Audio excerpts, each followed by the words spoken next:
pero hindi nakakarating sa pagkaalam ng katotohanan.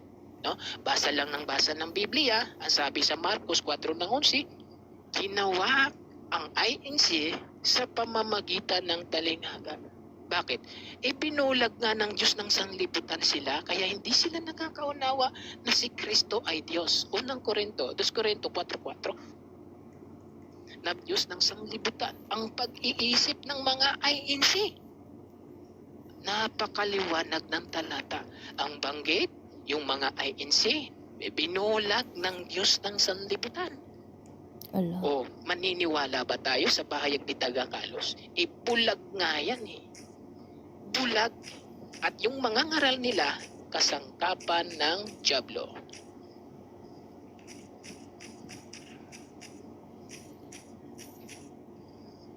Ayun. Okay, tapos na ba? Proceed na tayo sa tanungan, no? Magtatanong na ang affirmative sa negative. So, walang takbuhan, ha? Walang takbuhan. Okay, umpisa nang sumagot. Magtanong si Taga Carlos. Umpisahan mo na, bro. Tatakbo, yan na. Yan ang inaabangan namin, yung may tatakbo eh.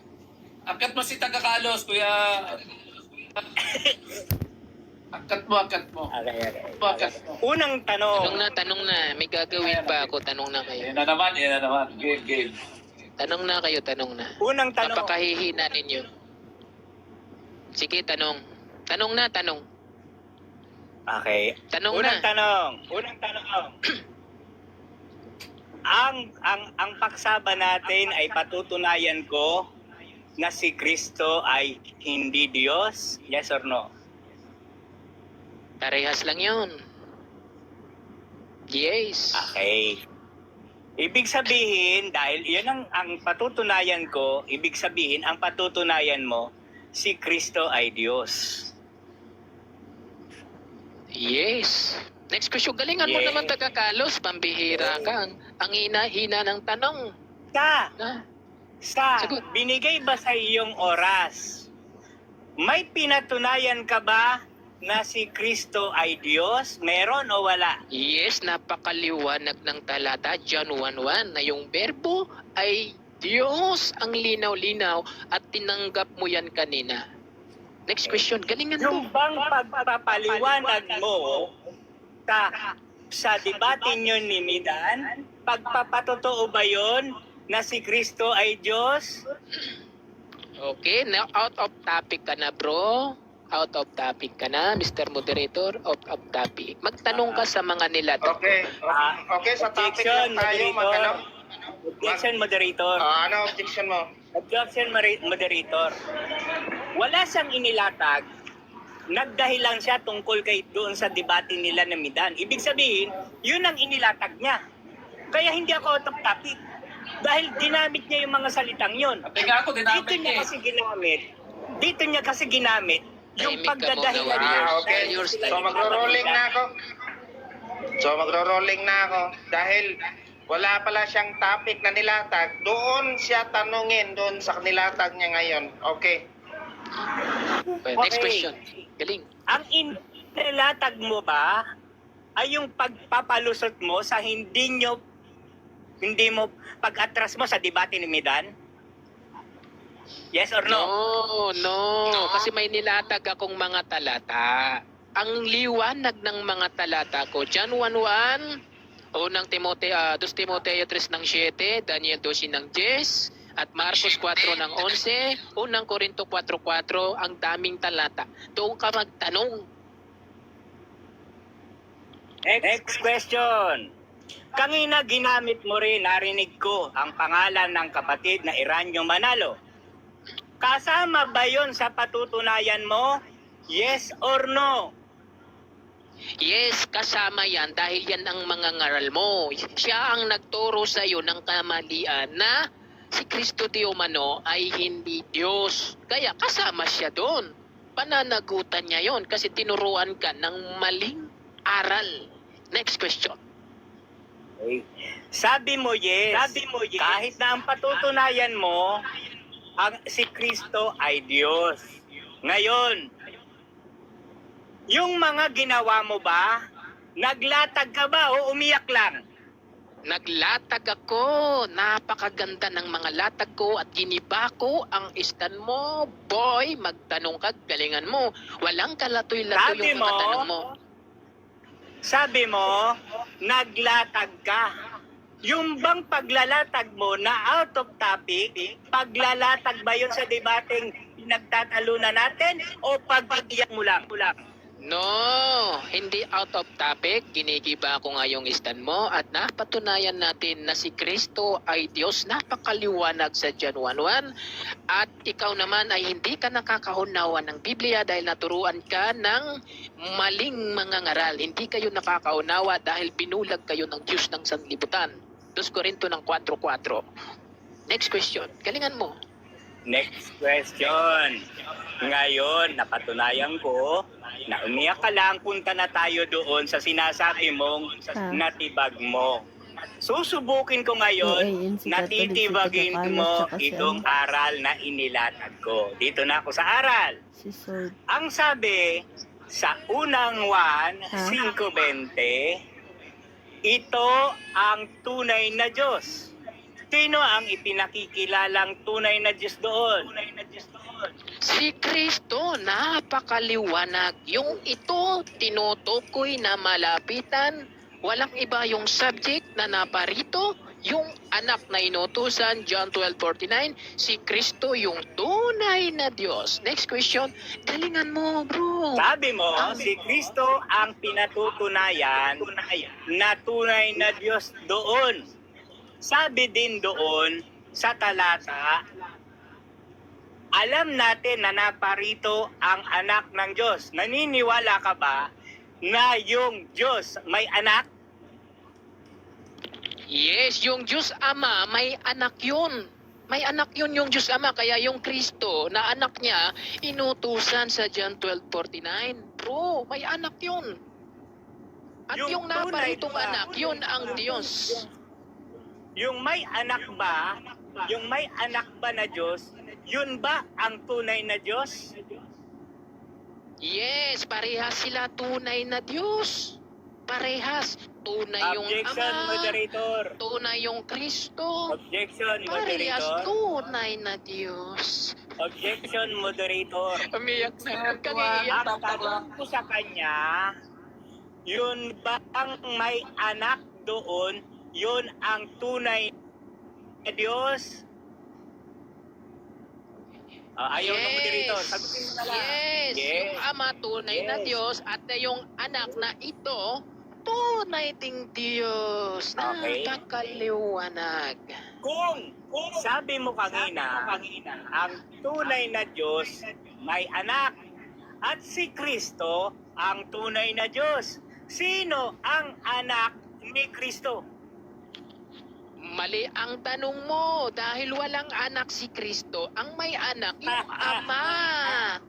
Oh. Sabi mo, Naaalog na mali utak ang mo. tanong ko. Sabi mo, mali ang tanong ko dahil ang tunay na Diyos ay ang Ama. Sa makatwid, umaamin ka na ba ngayon na si Kristo ay hindi tunay na Diyos kung hindi ang Ama? Hindi ko inaamin kasi parehas tunay na Diyos yung mag-ama.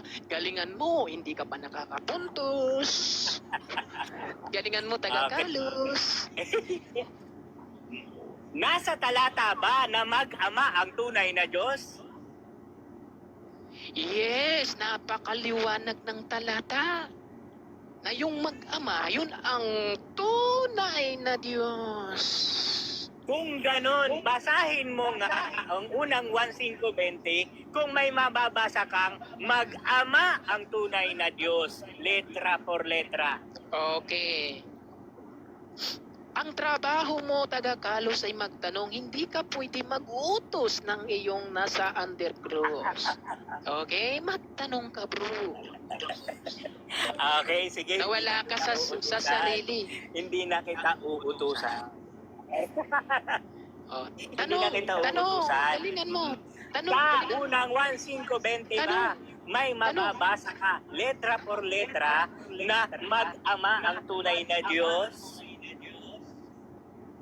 Yes, mababasa sa unawa. Pero pag letra por letra ang gagamitin mo, papatayin ka niyang taga-kalos. Ang sabi doon sa 2 Corinto ng 3 ng 6, ang titik ay pumapatay. Pag titik pala, ang tanong mo, papatayin ka taga-kalos. Kaya ang kukunin mo, unawa. Kawikaan 4 ng 7, kunin mo ang unawa. Ayan, next question, galingan mo. Galingan mo. Objection. Galingan mo. Ang tanong Wala ko sa pala iyo, to, Warriors eh. meron ka bang mababasa letra por letra na ang tunay na Diyos ay mag-ama? Yes or no? Yes, mayroon nga. Uunawain mo lang. Bro, uunawain mo. Mayroong mababasa. Pero uunawain mo. Dahil kung letra por letra, papatayin ka ng titik. Ang sabi doon sa 2 Corinto ng 3 ng 6.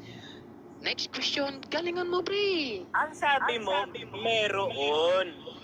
Pero sabi mo sa unawa. Pag sinabi mo bang merong mababasa, uunawain mo o babasahin mo? Babasahin mo at uunawain mo. Naunawaan namin na ang mag-ama na tinutukoy doon ay si Kristo ay tunay na Diyos. Galingan mo. Palakad Pagka mang ba ang puntos. isang tao nagsisinungaling, ang sinasabi niya ba ay hindi katotohanan doon sa itinatanong sa kanya o katotohanan? Out of topic ka na, magtanong ka sa mga nilatag ko. Okay. Sige. Wala kang inilatag, bro. Wala kang inilatag. Marami akong nilatag. John 1:1, 2 Timoteo 3 ng 7, 1 Corinto 4:4, Daniel 12 ng 10, Marcos 4 ng 11. Hindi mo Wala lang kang yan inilatag. nauunawaan. Nagday lang ka Meron. lang. Ito, tanong. Sinabi doon ng Panginoong Jesucristo na ito ang buhay na walang hanggan, ang makilala ka na iisang tunay na Diyos. Ang ipinakilala ba ng Panginoong Jesucristo doon? Dalawa sila o iisang tunay na Diyos? Dalawa silang ipinapakilala, yung Ama, tunay na Diyos, at si Kristo, tunay na Diyos. Napakaliwanag, yung mag-ama, tunay na Diyos yun. Next question. Saan Galingan mo, mo. mababasa mo ba sa 1:17:3 na Diyos din si Kristo? Yes, 2 talata. Tapos yung unang 1:5:20. Yan, napakaliwanag na yung mag-ama, tunay na Diyos. Next question. Galingan mo. Sabi sa unang 1:5:20, yung salitang ikaw ang makilala, pag sinabi bang ikaw, meron pang iba o wala na? Mayroon. Mag-ama nga yan eh, na tinutukoy. Si Kristo at yung Ama. Napakaliwanag na si Kristo at ang Ama ay tunay na Diyos. Galingan mo, warrior, wala pala to. So, mali pala na pag sinabing ikaw, kailangan dalawa. Maliwanag sa talata. Silang mag-ama ang tinutukoy na tunay na Diyos. Galingan mo. Pabirang tanong niya, pambata eh. Tagal-tagal mo na sa TikTok pangit ng mga tanong. Ay, hindi ka magano, lakasan mo. Huwag ka Galingan magano, mo. huwag ka magano. Galingan mo nga yung tanong, ang bira ka. Galingan mo kasi pagsisinungaling mo. Walang kalatoy-latoy eh. Warriors, ano ba Hindi to? lumusot sa tagapakinig yung pagsisinungaling mo. Pambira ka naman. Ulit. Tanungin mo ako ng mahirapan ako. Ay, hindi nga makalusot sa mga yung Ay, kasinungalingan mo. pambira eh. Pag sinabi Ano? bang ikaw ang makilala na iisang tunay na Diyos, dalawa ba yun o isa? Dalawa ang banggit dyan. Si Kristo at yung Ama. Bro, sa talata na yan. Ang liwanag. Ulit. Sabi, ikaw ang makilala nila na iisang Diyos na tunay. Ilan ang Diyos na dapat makilala? Isa o dalawa? Dalawa. At ang iyong sinugo na si Jesucristo hindi pa tapos. At ang iyong sinugo na si Jesucristo. Ito ang tunay na Diyos, ang liwanag ng talata. Bakit hindi ko Pareho naunawaan ba? yan? Dahil pinulag ka ng Diyos ng sanlibutan. Pareho ba ang salitang dalawa sa iisa? Bro, dyan sa talata na yan, kasama si Kristo. Sa talatang ibinigay mo, Ang tanong pareho. ko, yung isa ba pareho ng dalawa? Parehas yan doon sa tanong, doon sa talatang binigay mo. Parehas yun. Sila Sabi yung mo, mag-ama. pareho ang isa sa dalawa. Yes, Ikaw ang ba sabi ni ay Kristo, mangmang o nagpapakamangmang? no, hindi ako mangmang. Kasi ang sabi ni Kristo sa John 10:30, ako at ang Ama ay, ano, taga-Talos, sagot, ay, Oh, hindi mo tungkulin magtanong. Ang tungkulin mo sumagot. Isa lang pala yung Tungkulin mo dalawa sumagot. Isa lang pala yung dalawa. Lord, tungkulin mo sumagot. Doon ba, sabi mo, pareho yung salitang iisa sa dalawa? Ikaw ba ay mangmang o nagpapakamangmang para makapagsinungaling lang? Hindi ako mangmang dahil ako ang pantas na tinutukoy sa Daniel 12 ng Diyos na makakaunawa ng Biblia. Sabi mo, Kaya ikaw yung ikaw ang binulag ng pantas. Diyos ng sanlibutan. Sabi Ako mo, yung pantas. ikaw ang pantas. Ikaw ba ay pantas sa katotohanan o pantas sa kasinungalingan? Katotohanan ako, kaya nga tinuturuan kita, hindi ka marunong eh. Tinuturuan Kung kita eh. pantas ka sa Kung katotohanan, magbilang si Kristo sagutin mo kahit ito marami, ulit. iisa lang sa Sagutin Kanya. mo ito ulit. Kung ikaw ay Wait pantas lang, sa nagpapahayag katotohanan, ako eh. Ine-interrupt mo sagutin ako. mo ito ulit. Hindi. Magdadahilan ka In-interrupt lang. mo eh. In-interrupt mo yung sagot ko, bro. Kung ikaw ay Paranin mo. pantas sa katotohanan, sagutin mo ito. Magkapareho ba ang dalawa sa isa? Parehas lang yan kay Jesus. Sabi ni Jesus, sabi ni Kristo, ako at ang Ama ay iisa. Kahit yung mga iglesia, ang bilang ni Kristo ay iisa lamang. Ayon sa Kanya. Hindi mo yun naunawaan dahil ang sabi sa Biblia, pinulag ka ng Diyos ng sanlibutan. Unang Korinto, 2 Korinto ng 4:4. Tanong, Hindi mo galingan inilatag yan. Hindi mo inilatag yan. Kaya hindi ko Nahilo na si papakinggan Taga-Kalos. Nahilo na. Wala na. Ulit, Ilaw na yung ulit, tawa. Ulit. Naging bata na, no? 1:17. Bakit ganon yung mga nakakadebate ko? Bakit yung ganyan yung nakakadebate ko? Sa Nahihilo. 1:17. Sa 1:17, ang sabi ng Panginoong Jesucristo, ikaw ang makilala na iisang Diyos. Ang ipinakikilala ba ni Kristo, iisang Diyos o dalawang Diyos? Dalawa, kasama siya at ang iyong sinugo na si Jesucristo. Kung magbilang si Kristo, ang sabi sa John 10:30, ako at ang Ama ay, ano, sabay, ay, sagot, ay, Hindi mo tungkulin sabayan mo ang ako, magtanong. ay, Hindi mo ay, tungkulin ang magtanong. Ay, ay, sinungaling ka, pandaraya lang yung pagtatanong Ay. mo eh. Pinatunayan ko ng sinungaling Sabay mo na, ka. sabay mo na, Kaya sabay yung mo na. pagtatanong mo, Ay. kasinungalingan lang. sumabay ka sa akin, sumabay ka, ay, Ay, dalawa. ay, dalawa daw, sinungaling, iisa, sabi sa talata, sinungaling.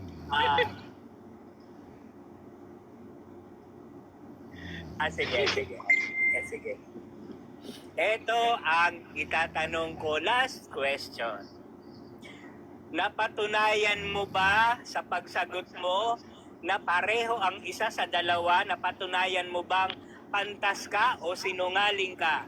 Last question. Napatunayan kong pantas ako dahil kung magbilang si Kristo, kahit marami yon iisa lang. Sabi ni Kristo sa Bahala John na yung mga 10:30, nakikinig. Bahala na yung ako nanonood. at ang Ama ay, Kung ano ang pipiliin nila, sinungaling ay, o pantas sagot yan. mo na, taga-Talos, ay, sabay, ay, James, ikaw na lang. Sword, iyak ka na lang, Sword. Iyak ka na lang. James, ikaw nga. Ay, iisa. Iyak ka na lang, Sword. O yung ating second round, mga tanungan. Conclusion na tayo, conclusion na. May ribat ka pa. Ayaw Hindi mo na, na ba? conclusion na. Wala kang inilatag. Ay. Bro. Kung Nagpalusot hindi ka ka, na. natatakot na ito, natatakot. Huwag na. Takbo na. Okay na, lumabas na Hindi, may sinungaling ka eh. second round pa siya, may second Okay round na, pa. wala naman tayong pinag-usapan na May second rounds ka pa, wag kang tatakas. Wag kang Mag-conclude ka tatakas. na, Paul. Dahil nauna kanina si taga-Kalos, ikaw na mag-conclude. Di ka, warrior. Sige, Sa sige. debate, may second rounds yan. May second rounds yan. Sa debate. Pagbigyan natin siya, Ilang pagbigyan oras natin. to? 7 minutes o 10 minutes din? 7 7 minutes lang. 7 minutes. Natatakot matanong naman sa Greek eh.